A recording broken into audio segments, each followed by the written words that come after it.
discipline, not discipline in the sense that there's, punishment, although there was plenty of that, but discipline in the sense that if you had a job to do, you have the backbone to do it. It doesn't matter if you like it, doesn't matter if it feels good, doesn't matter anything, you do it. And they also taught me that responsibility is sacred. They taught me that I could accomplish far more than I ever dreamed I could. And they taught me that I had a right to be proud. And all those things made all the difference in the world to me, and still do. So many positive things, right, coming out of that. You were also injured. You were in active duty in Vietnam, which has been very difficult, I know, for so many men and women. Did you come away with scars? Did you come away with issues? I did. The guy that went into the Marine Corps, he's pretty aimless and so forth, but he also was a pretty happy guy, liked to be around people and so forth. The guy that got out was a different guy. He had flash temper. People would describe me as very intense. Didn't want to be around people. I buried myself in my work, which is probably one of the reasons why I was as successful as I was, but it kept me going. And it cost me 2 marriages. Both my first and second wife hung on as long as they could. And then I got the boot. And then my third wife, Renee, I read a book, Michael Pollan's book, How to Change Your Mind, about psychedelics and everything they're capable of doing. And one of the things is PTSD, curing PTSD. And, and I told her, I said, I'd like to try this. And in 2 weeks, she had me hooked up with 2 guides who travel under the radar. And I met with them in Hawaii. And I was treated with psychedelics for 3 days. And after those 3 days, I was like I was before. Wow. People could not believe the change in me.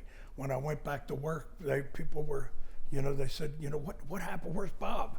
I mean, this guy is he's so nice. He says nice things. He doesn't get upset. He has no temper. He's really a joy to work with. My son told his wife, he says, my father is calling me now so often and he's so nice. I think he found out he's going to die soon. And of course I had to set him right. So, I mean, that's how dramatic the change was. And the best way I could put it is when I did that, the psychedelic treatment, it had been 49 years since the war, and I finally came home.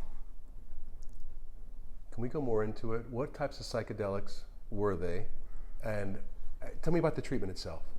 Well, first, what it is, the psychedelics in itself will not cure anything. But what happens is the counseling and the guide or the therapy does the healing. The psychedelics make it possible.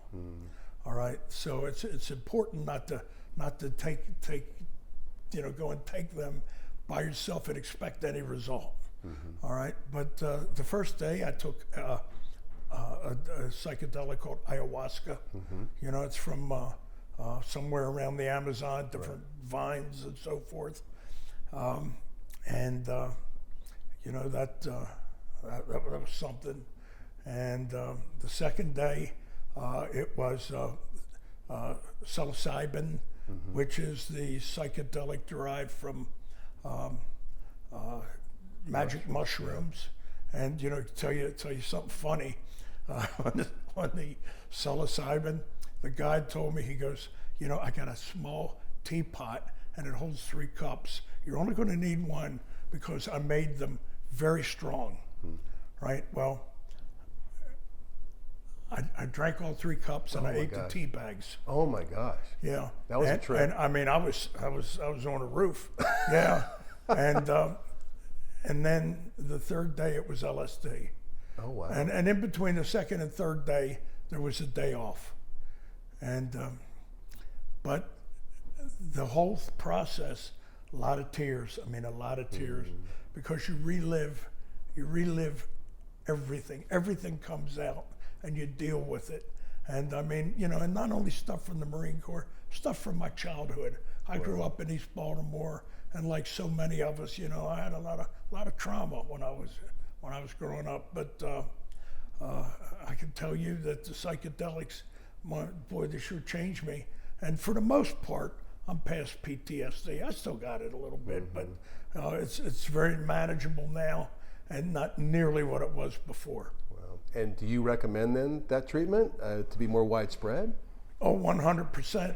But the big issue is that, and throughout the United States for the most part, it's not legal. I mean, you know, it is legal with psychologists and psychiatrists with ketamine, which is also a form of psychedelic. It's dissociative. So that's available, and I understand they've had some tremendous progress with that, and I have taken that many times with a psychiatrist I've seen to clean up some residual PTSD. So I am always helpful, and I try to talk and try to get the word out. So you know, this becomes law, because this is a healer. And I mean, it's not a fun thing to take, not a fun thing that I can tell. MDMA seems always close to being approved by the FDA, but at least for therapeutic purposes, but it's not there yet. So I think when it does get approved, it'll be a renaissance. And the capabilities are tremendous. You know, I arranged to have the machine gunner that I served with my rifle company in Vietnam, and my squad leader. We also, the three of us, you know, I went through the process again with them, and you know what? What? They both came home. You're kidding me. So that's 3 for 3 with people you know, including yourself. Exactly. Are you actively trying to work with lawmakers to get something done on that? You know that right now that's above my pay grade. You know, I'm not the guy to be working with them, but you know, there's lobbyists. You know, Rick Doblin. You know, he does it. You know, he's with MAPS, and he's the guy that has got MDMA as close as it is to being approved. And I mean, you know, if you look at MDMA and the third field trials, you take all the hardened veterans that went through it, that had the